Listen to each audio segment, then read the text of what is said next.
Welcome to The Recovery Show with Dr. Joe and Angelina. For the next 2 hours, we'll be discussing addiction, recovery, and human connection. I'm a double board certified addiction physician practicing here in Newport Beach and Costa Mesa. I'm joined by Angelina, an associate clinical social worker who also works in the field of addiction and mental health treatment. Tonight, we hope to inform you, connect you to the people who can help you, to help you take on life a little bit better prepared than when you started.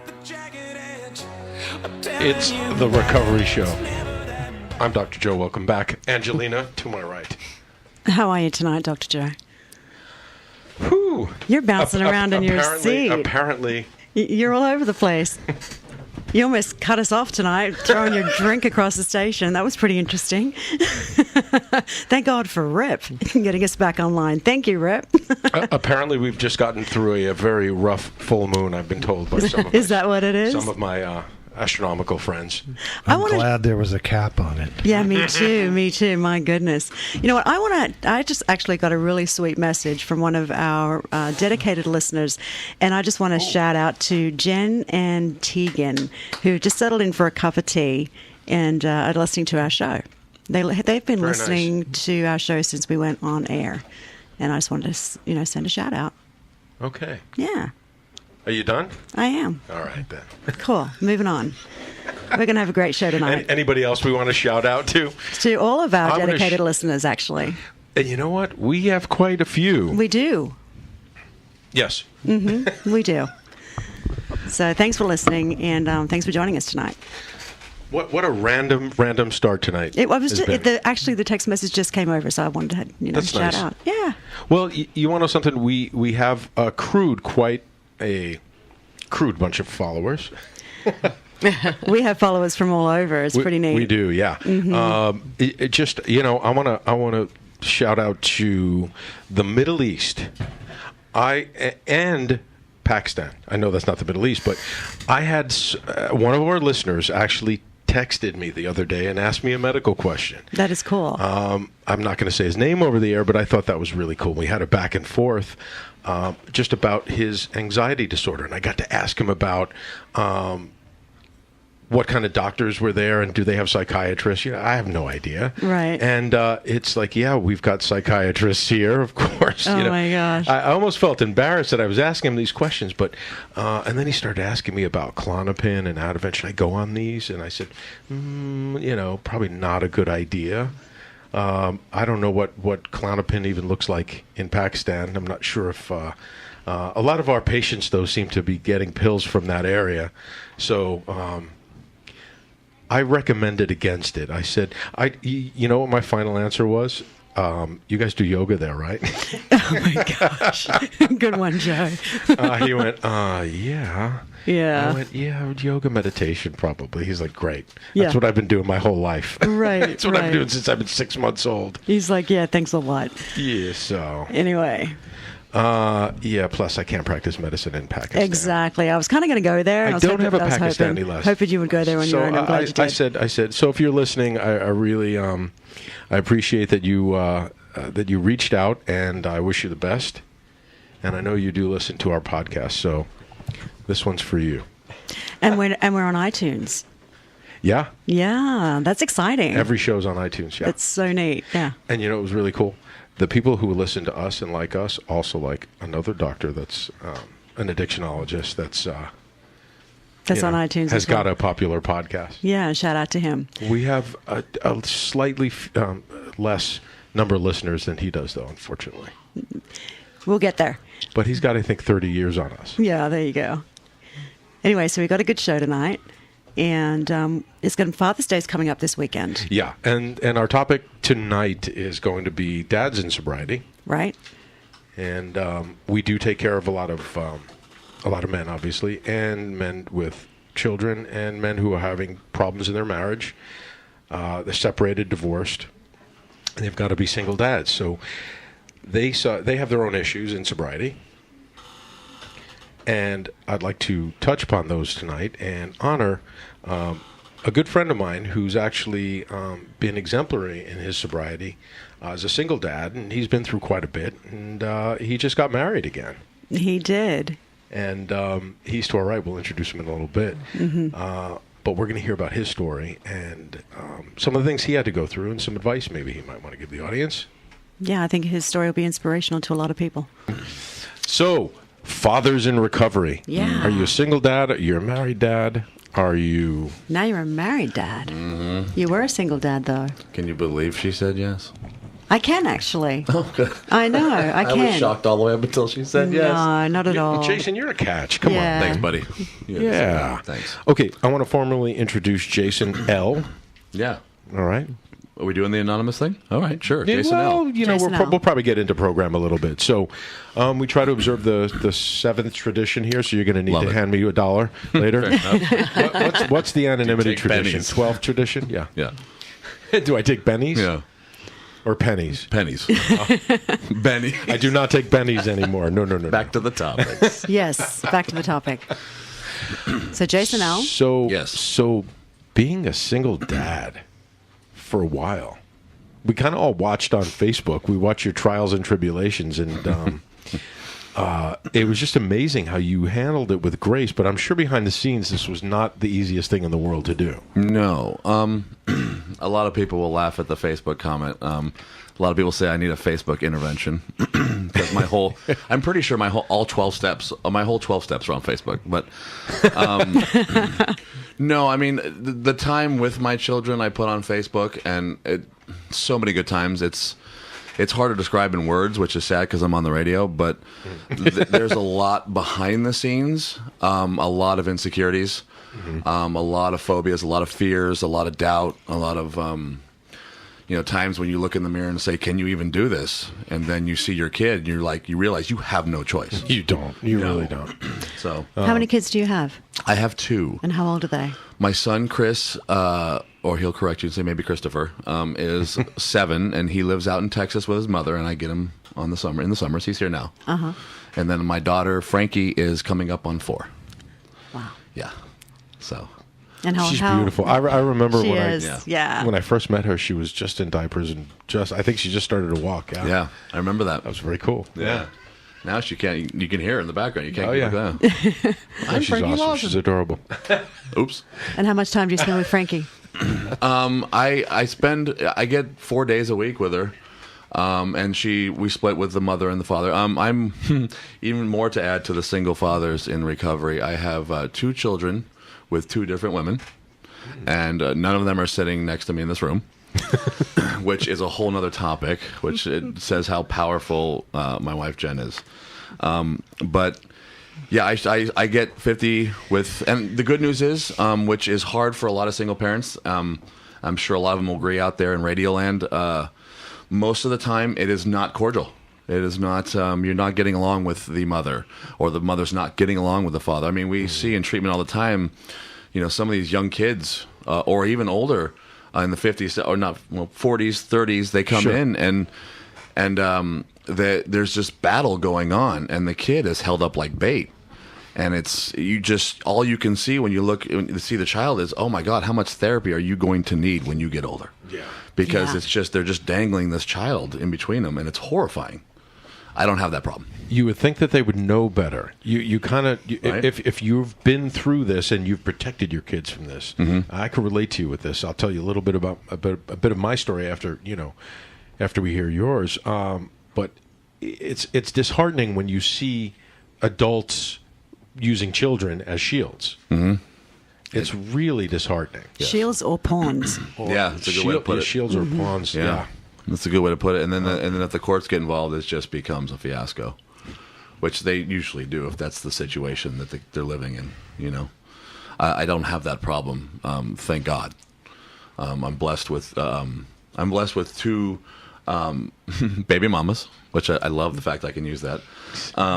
Many years I could not, and I could not relate to a lot of conversations. But that respect to who I've become in sobriety, because if I wasn't sober, those kids would not be in my life, guaranteed, because they're strong women. But respect who I've become and are willing to share that time that I get with my child. And on the same note, they will tell, my son, I have him only for the summer, but he talks to me every day on the phone. He knows me as, his father. Yeah. And because there's a stepdad who's amazing also, and he also tells, that's your dad. So he knows that. And they talk me up. And I do the same on my end. Again, I think that's how you can raise a child as a single father. How long did it take you to get used to the fact that your child had another dad? And what was that like in early spring? How much time do you have, first of all? I will be coming up on 7 years on July 16th. Nice. Very close. That's great. Congratulations. Yeah, thank you. It was hard because my son, obviously my firstborn, I met my son when he was 4 months old. I fresh out of prison. I went from being a physical therapist in LA, running 6 clinics, to a total of 6.5 years in prison. Lost everything due to drugs and alcohol. So when I got out this last time, apparently his mother was done, rightfully so. Sure. There's only so much someone can take. And I had accepted that. When you're sitting in prison, you have a lot of time to self-reflect. So it starts with anger, and then wait a minute. It's forced acceptance. Yeah. Right, yeah. So she moved him out to Texas, which is a far, far away place, far, far away land from California. And that was hard to begin with because I was ready at that time to be a father. I didn't know how I was going to do it. Didn't even know how I was going to stay sober because I was fresh out of prison, and I didn't know. I had nothing. Were you sober in prison? Yes. Okay. But I was going to go. I went into a sober living. I had no job. The wife was gone. The house was gone. The country song you hear. The guitar. The dog ran away. Was all gone. And so then I had this 4-month-old, and it was a beautiful thing, and I'll get into how that felt when I first met him, because I think that a lot of fathers might relate to that.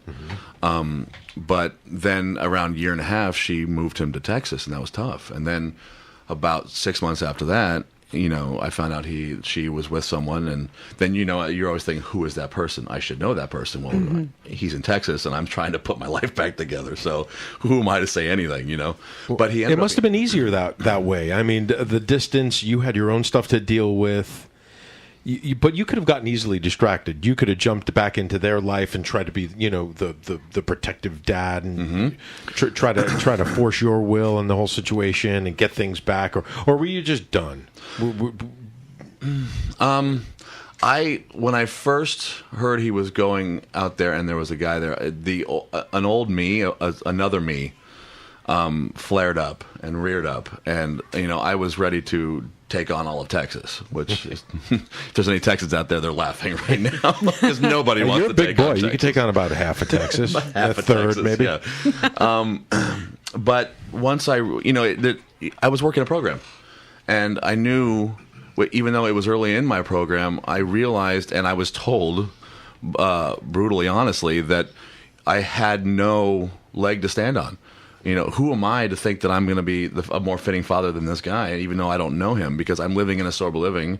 I'm working at a Starbucks, a get well job. I'm a jailbird. Yeah. And suddenly I want to be super dad. Yeah.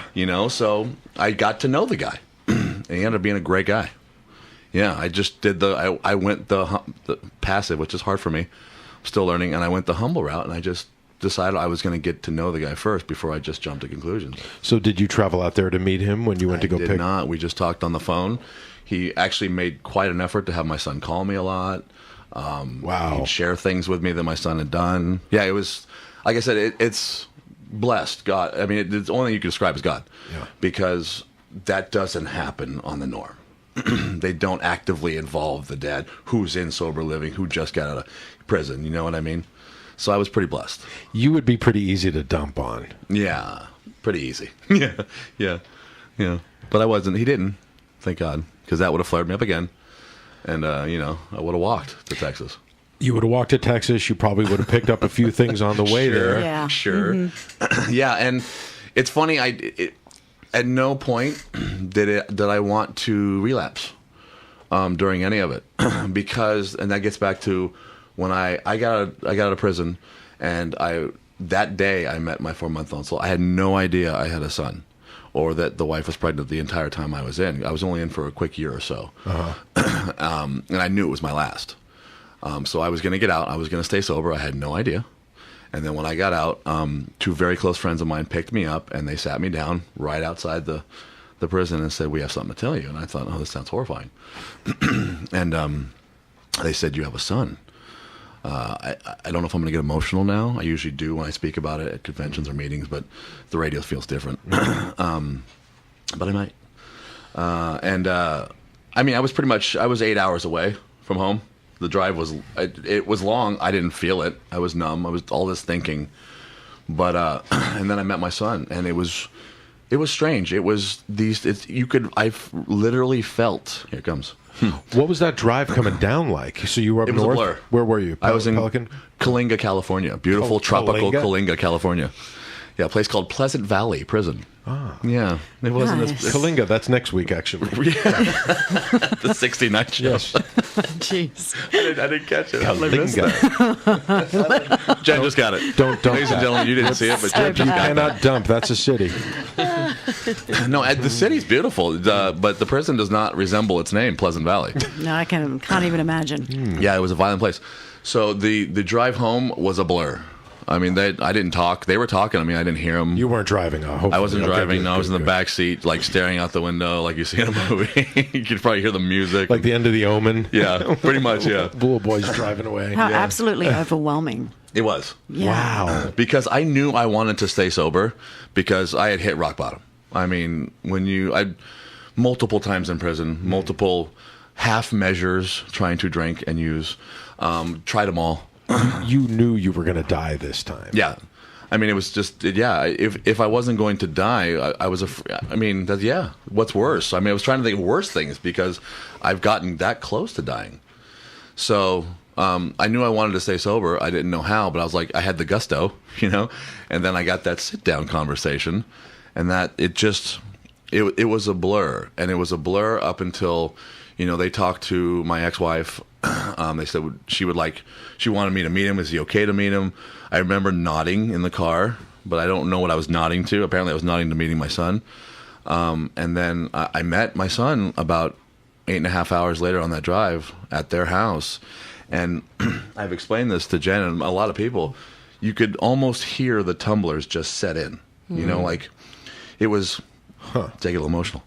I get emotional not because, it's my son and it's a beautiful thing. I get emotional because there's something it's overwhelming to have that feeling that your purpose now.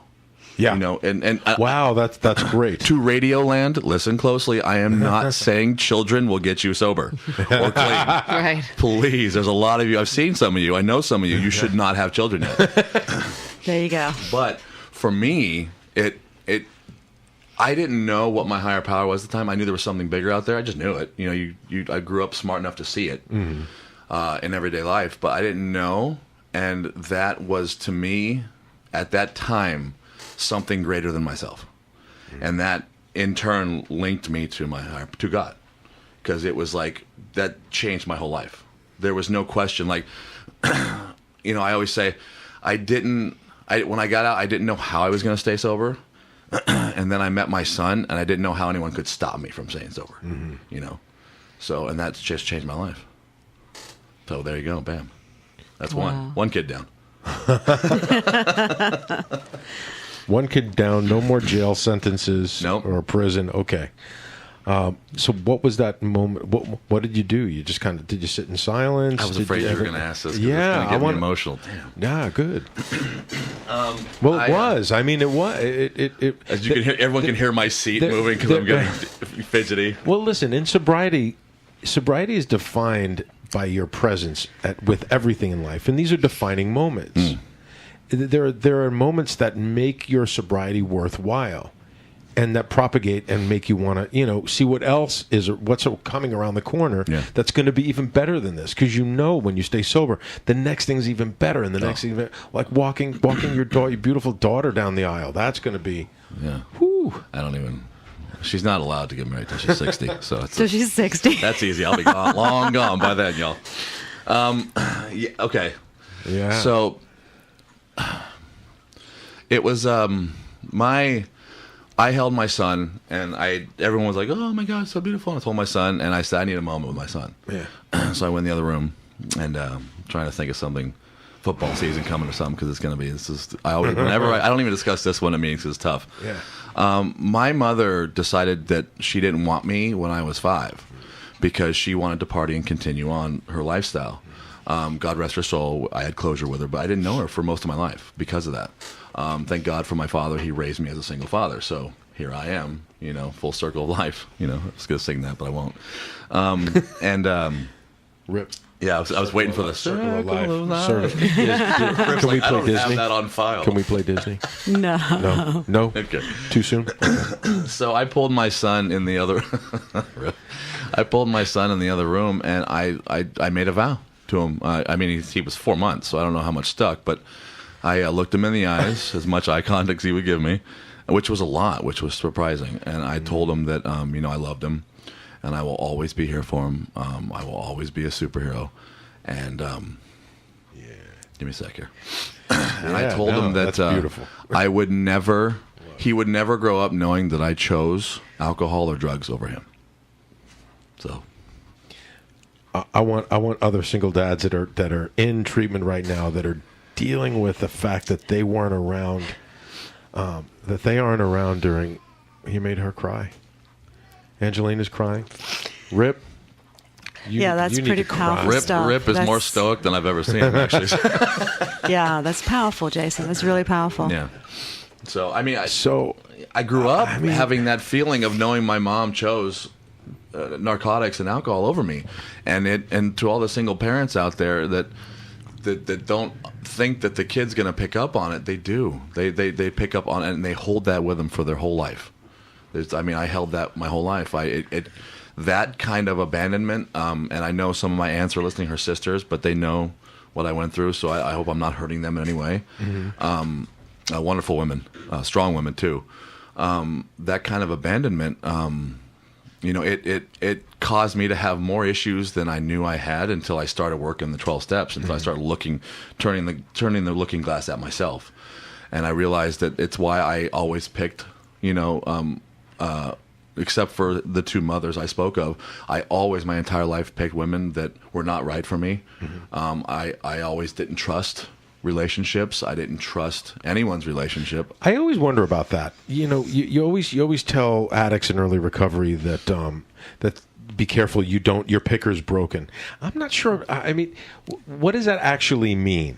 When we say our picker's broken, we're picking the person that's right for us at that moment. Right.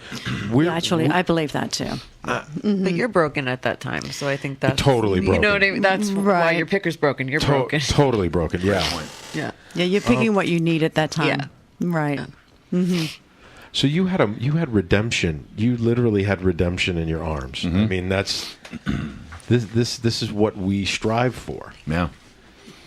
And like I said, I don't think everyone's ready for that. That might not be your calling. So I hope all of a sudden we don't have a baby boom because of this show. Then we have to open kid playgrounds in the treatment centers because of Jason's story.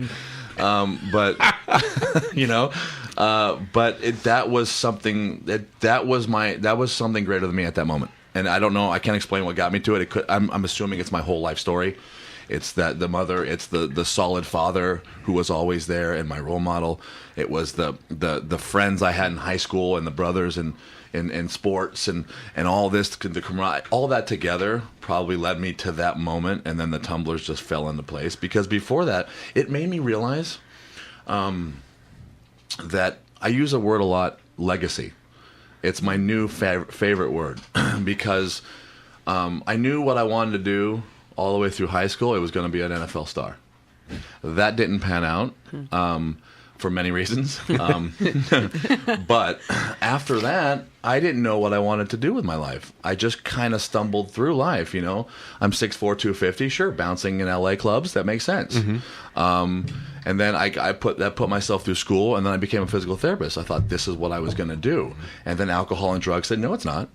And then took that away. So then I thought for a long time. Yeah, for a long time. How long did you use? How long was your using and drinking career? It started around 98, 99, 1988. I'm 42. Me too. Did it really? Yeah. There were good stuff back then. Not as dilute as now. And it went through about 2010. So between then and 99 and 2010 was, half measures, relapses, prison, losing jobs, losing families. It's just, a good 11 years of just destruction and destroying lives all around me. And then, I forget what the topic. Oh, legacy. Yeah. Because I want to bring that up before. Because last time I didn't talk much because I felt like I didn't want to overstep because you guys are the hosts, and then you said, "Go ahead." Now you he's should got have free never. reign. I know. I'm looking at the clock. We're Going, just listening. I've got a list of questions though that I really want to get to because I think you're going to answer them really well. Okay. The legacy thing, and I'll stop because it means a lot to me. And I hope I'm not talking too much. You're fine. You go right ahead. We'll let you know. Okay. I didn't know what I wanted to do in my life, and I was stumbling through life. And a lot of my friends and a lot of friends on social media hear me say or see me say the word legacy a lot, because once I had my son, and now with my daughter, my son made me become a man. My daughter is turning me into a gentleman. So there's a lot creating going on there, and I realize now that. You see all these people who are filthy rich and have all of the material things and have a ton of stuff going for them. But when they pass, what do they have to show for it in life? All that stuff goes away. So I realized that I got to leave a legacy. And my legacy is I want my kids to... I'll get emotional again. I want my kids to be able to say, my father was an honorable man. My father was a good man, and he tried to help as many people as possible. So... when my son was born, I started thinking legacy. I'm giving you a high five from across the room, man. Thanks, buddy. So that's amazing, yeah. right? That's where I'm at now. Now I just got to get the other stuff like that's a lot of pressure, dude. That's a lot of pressure. Take it easy. Take it easy. But listen, if you stay sober and you really work a good program, there's nothing but leaving a good legacy behind. True. I mean, what? True. What's okay? So honorable man, you help people. I'm sure if you keep doing what you're doing, and I want to talk about what you're doing in a little bit. Sure. But I also want to talk about where you came from and all the steps along the way, because there's a lot of men, young men, that are struggling with their identity and with there's 21-year-olds that are worried about their legacy, and they're worried about making the money and being powerful and having women and having cars and having ownership of things, and they haven't gone through how things own them. Right. And broken dreams, that failed athletes, they've had injuries. And we have a phone call. We have Donna on the line. Donna? Yes. Hi, welcome to the Recovery Show. Hi. I'm actually Jason's Aunt Donna. Aunt Donna. It's Aunt Donna. Hi, Aunt Donna. We've been waiting for you to call. 68 shows, and you're finally calling. Welcome to the show. I just wanted to call and say how proud we are of Jason. Jason has came a long ways, worked very hard to get where he is, and we're just so incredibly proud of him. And I know that his mom is very proud of him, and his dad as well. Jason has came a long way, and we're all very proud, and we love him very much. Thank you so much for calling, and I'm glad that my story there about my mom didn't upset anyone. But thank you for calling. I love you guys so much. Not at all, honey. We love you. Thank you, Love Donna. you too. Thank you for calling, Aunt. Thanks for calling. Okay. Love you, all bye. right. Thank you. Bye. All right. Bye. And Good night. if Donna could really see what I thought she was going to turn me into one. what No, they love you. Yeah, she does. you know what? I love her. If Donna knew, and she probably does know half the things that you're doing in the community now, and you're working with a sober living environment and a program yourself. I mean, it's just the things that you're doing are amazing, and that's really the key to sobriety is giving back, and we always talk about that. And as a single dad for so long, you had nothing to do but give back. You had to give, and when you're an adult in sobriety and you've got young children, you're doing all these good things all of a sudden, and you're not getting any of any feedback. No. And It's a selfless position, really. And a lot of times, if you're in a 12-step program, you do get a lot of positive feedback, and that's the thing that keeps you going when you can't. But when the doors are closed and it's just you and your daughter and your son, and you gotta pat yourself on the back. and sometimes it's the hardest thing to do as a sober man. I'm not good at it. You're very hard on yourself. Yeah, I think I get to say wife. We just got Jen and I just got married Saturday. Jen, Congratulations. let's bring Jen in the conversation. I mean, you get to live with. We actually have somebody else on the line. Let's go to the caller, and then Jen, I want to hear your take on Jason. Is he really as awesome as we're all? And let's go to break. Tony. We have Brandon on the phone. Brandon. Yeah, hey, how's it going? Hey, man, how are you? Welcome to the Recovery Show. You're live on the air. Turn on your radio and put your children in the closet. How are you? Just kidding. Hey, you know what? I could be worse. Thank you for having me. Oh, I know that voice. For the invite. Brandon C. Yeah. Yeah, you called it. So, Brandon, what is your biggest struggle being a dad? You're a sober dad? Yes, I am a sober dad. And how much time do you have? I will have 5 years October 1st. My man. Congratulations. If you could do 5 years, you could do a awesome. lifetime, they say, statistically. Hey, So you know. congrats. When your that's the head comes plan. out of your ass. Keep it up. Your Whoa, butt. whoa. Your butt. You could say that. No, you can't say that. Wow. Brandon, I'm proud of you, man. I just took 5 years myself. Not an easy task. But once you get to that point, I mean, you're going to do the same thing you've been doing day after day after day, and you're going to get the same results. And how old are your children? You know, my son, I've only got one for now, and my son is 3.5. He will be 4 November 23rd. Okay, so he's never had the pleasure of seeing you loaded. No, thank goodness. I found out he was coming very early in recovery and, realized it was time to get my act together. Brandon works a solid program. Did you have a relationship when you were out, or did this happen when you got sober? This happened when I got sober. It really was, they talk about those God shots where things are working in your life that you don't see happening, and this was definitely one of those. Very, very early in the relationship, frighteningly early, to be honest. And, we're coming up on our 2-year wedding anniversary in August. Congratulations. Yeah, buddy. So awesome. Good for you. Thank you. Is she sober? She is, yeah. She's got about 6 months more than I do, and she puts up with my insanity, so she definitely deserves an award. I've met his wife, strong woman. Do not mess with that one. I will not. It's a smart man to get a strong woman, though. Yeah. Yeah, in my opinion, at least. I agree with you. Andy? Brandon, I want to ask you a question. What was your hardest amends to make? Oh, Good question. I mean, oh gosh, all right. Right to it, huh?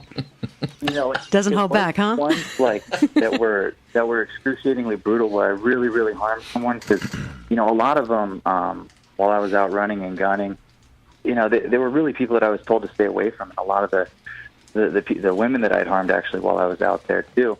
Quite frankly, because I was in a relationship and I had kind of a pretty bad track record back in the day. I was informed to kind of make that living amends and dedicate this to the person I'm with, and then do esteemable acts to women that I don't know. But I think the hardest ones for me were those that were closest to me. I was quite the character when I was out there, and I think the hardest one for me was, and I can't believe I'm admitting this over this, but was my dad had, they did well for themselves and they retired young, and my dad got bored basically, and decided to start a charity, and he, started this charity for children who are dying of cancer, and basically it was to donate video games to them. And unfortunately, while I was strung out, I ended up stealing some of the donations, selling them, and having to admit to that man that, hey, you know what, I stole from you, and this was supposed to go to kids who were dying to feed my habit was a tough one. And he didn't know you had done that? He didn't know you had done that? Like, would you have gotten away with that? To be honest, I'm sure. I was the strung out kid, and a bunch of brand new Xbox 360s went missing out of their garage. So, We probably had an inkling. We don't have to call Columbo on that one. No. Yeah, no. Right, exactly. Inside job for sure. I don't know. I tried to blame it. I don't know. So- I have no idea where 25 Xboxes went, but So, Brandon, Really you were like this strung out Grinch with just a bag of video games, right, tiptoeing out of the garage. Yeah, that was Nice. that was it. But I think getting to repay that financially, to the charity, to my father, and all that stuff was incredibly rewarding for me. Good for you, bro. Yeah. Thank you. Nice. What's your greatest struggle today in sobriety? Being a dad and working a program and having a job. Are we talking about besides myself and my emotions? I mean, No, it's all about you, Brandon. right. If I were to think, my greatest struggle today is, really, it's I get comfortable. I start to get things back in my life. Things start going really well. And it's not that I lay off on certain things, and I get into pain very quickly, and I get into that discomfort, and I recognize it, and I realize, what a low threshold I've developed in recovery for that discomfort. And, I think prime example today, and I experienced this today, and it's kind of ironic that we're here talking on, being a father in recovery where, I had something come up at work, and, I got rubbed the wrong way, and naturally I'm sensitive. And it really bothered me, and I know a lot of people do this. I like to think I'm unique, though, where I make up arguments in my head of how I'm going to tell this person off because they really hurt my feelings. Oh, yeah. And, I'm sitting there and I'm spinning, and I make it home and I'm processing through it, and I'm looking at where I went wrong in this resentment and what I could have done differently, and if I harmed anyone in the process, and, just doing the little things that we do. And my son comes in running home from daycare. Jason's daughter and my son actually go to daycare together. But, he comes in, he smiles, and he goes, "Daddy, today was a good day, huh?" And gave me a big hug. And I was like, "Yeah, it's a good day, man. We're good." So awesome. Yeah. Oh, that's awesome. Good story. Kind of puts things in perspective, huh? Yeah. Brandon, Oh, absolutely. Brandon, before I let you go, any words of advice to dads who are having to spend Father's Day and they've got kids at home and they've got to be this dad, they've got to be this superhero like Jason was, and they really can't be because they're in treatment. Any words of advice for them? I mean, when it boils down to it now, you have the greatest opportunity in the world to be the biggest role model to that child. That child, regardless of whatever happened in the past, moving forward, that child has, unlimited possibilities, unlimited opportunities to begin to look up to you as a father and what he should be and what he can be. Great advice. Yeah, those are powerful words. Thank you for sharing that. Awesome. Well, hey, I really, really appreciate you guys having me on here. Jason, thank you again. Just so you guys know, Jason did just get married. It was a beautiful ceremony, and he's a very, very lucky man to have the wife he does. Awesome. We're going to post some videos on our Facebook page. Okay, good. Okay, good. All right, Brandon, thanks for calling, man. Brandon made a good point. The kids, the best part about the kids is, we beat ourselves up about all the damage we've done and how we think others will perceive us of who we used to be. And those kids don't care who we used to be. You get to be a whole new person to this child and raise them just how you hoped you were you wanted to be raised. It's a great feeling to be able to just say, you know what, I'm going to change my life and make this person's life better. Yeah. Yeah. The thing that I've learned the most in my 5 years and struggling with getting back a relationship with my daughter. She's 11 years old and she moved to Europe with my ex about 2.5 years ago, and this is something that I've struggled with. It's kind of like now's the time that I was the most sober and the most ready to be with her, and she was taken away. So, the first couple of months were unbearable, and I didn't know how to. I didn't know, and thank God I had Angelina by my side because she kind of helped me put things into perspective. And the bottom line is, I just had to keep doing what I was doing. I didn't change a thing. You try to manipulate the situation. You try to act a certain way, and it doesn't come across as genuine. And 11-year-olds know if you're BSing them. Kids, 4-year-olds, your 4-year-old knows that you're they BSing. See right through us. Yeah, totally. It's just it's body language. I mean, even on Skype, and I remember it all changed when she said, "You know what? Just be cool." She told me, she goes, "Just be cool." She goes, "Why is there so much drama?" And I just looked at her and I went, "Yeah," Smart and kid. that just out of the mouth of babes. Yep. I looked at her and I went, and since then it's just been cool. She's coming into town in mid-July, and I get her for a few months, kind of like you. Nice. You get her for the summer. Nice. And I just stopped trying hard.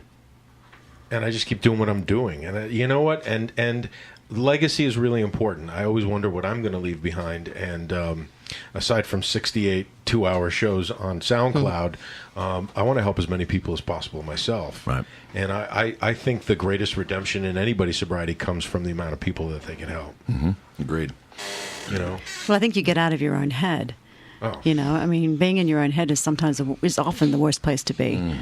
And when you get that opportunity to stop thinking so much about yourself, and you're reminded that, you know, other people need help or help to help themselves, then it's not such a big deal anymore. It's better to be that way, I think. Selfless. Once you get in your own head, you're the most important person in the room, and then you start making decisions based on you, and and then you stink. Yeah, pretty much. My best decisions led me to prison. So, so I started listening to others and helping others. So did your profession as a physical therapist? I want to ask you this: did that lead to you having your sentence, jail time, prison time? Did that have to do with anything, or was it your drug use? It was purely the alcohol and drug use. Okay. I mean, it's funny. I've had 3 different judges literally stop and look at me, and it's in almost the same words. What are you doing with your life? You should not be in this courtroom, because I went from that to that. I lost it all. That whole career was done. By the time I got done with all of it, 10 years later, that career had far surpassed me. So, did you ever try to get your physical therapy license back? Well, we looked into it, and I went back to school for a few semesters. Did really well, but then it's one of those things where I'm 42, new relationship going, super supportive about going back to school. But then you got the 3-year-old, then you got the son coming in town, and then you got the great new job where you're helping so many others. So I put this year on hold just to see where life takes me. We had a really good opportunity come your way, so. Yeah. Jen, how did you meet Jason? I know we talked about this on the show the other day. Good question. All right. Yeah. Jason and I met at a meeting. Well, I saw him speak at a meeting. I love this story. And he had his ex-girlfriend pregnant and son there, but I just thought solid image. Yeah, really. I didn't realize that till after, but I just heard him speak. You were the brass ring. She just had to reach for you. Fresh out of prison, you can almost hear the cops' theme song in the background. No, you spoke so eloquently, and you had such strong program, and that was kind of sexy, to be honest. How you doing? And I think we said hello to each other, but it was nothing, and then a couple of years later we reconnected. Hello. And it was the right time. Yeah. Just like that. Yeah. Now, had you always gone out with East Coasters, or had you gone out with a couple of Californians so you knew what you were getting yourself into? Jason reminds me of, he's kind of not typical California to me. So, yeah, I agree with you. But yeah, I dated quite a bit. Not, when I... Hey, really? I had dated a few California men before I met Jason. A few. But I knew right away. Call my sponsor now. Yeah, right. But I'm just so proud of him, really. So who pursued who? We pursued each other. Yeah, we kind of did the whole locked eyes, and then we did a lot of texting, a lot of calling. I had just met her when I was dealing with the mother. Your mom passing. So she kind of got me through that through text, and you're talking like 10 hours a day we were talking or texting. It was before we went on the first date. Yeah. And then we went out, and that was it. That's pretty solid. Never looked back. That's pretty solid. Do you guys go to meetings together? Yeah. Yeah. Definitely.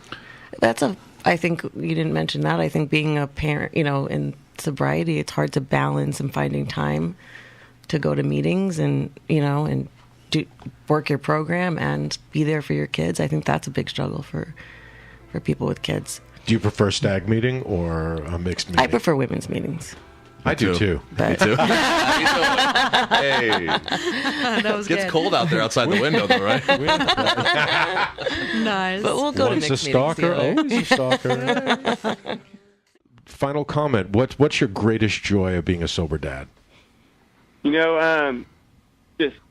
Just being there and loving them, and whenever I see my daughter, smile, and my stepson, when they smile and laughing, it's just everything else. There's nothing else on my mind but seeing how happy they are and the joy that they bring me, and there's just nothing better, and I just want to set a good example for my kids, and that's one thing, I pray for my daughter and my stepson, every day that they stay on the right track, and don't go down the road I went down, They're always on my prayers, and, I love it. There's nothing better. There's no other high in the world that, my kids bring me. Well, hopefully they will bear witness to your victories over your hardships.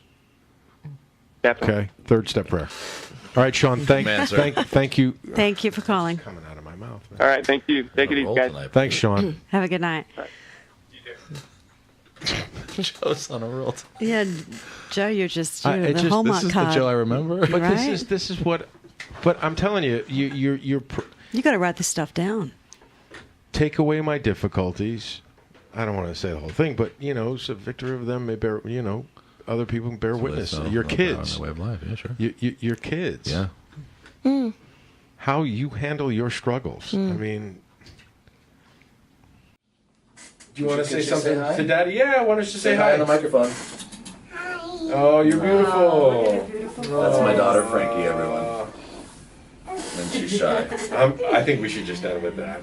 Yeah. Angelina, what a great show. It was an amazing show. Jen, Jason, thanks for being on with us. Thanks for having Thank you both. Love you guys. Love you too. Back at you. All right, another amazing show. We'll see you all next week.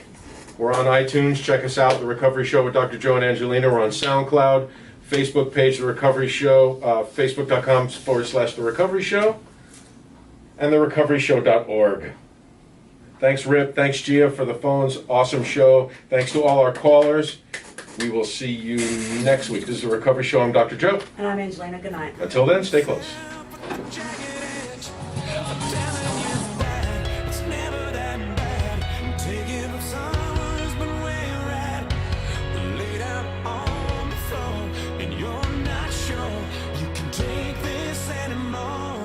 So just give it one more.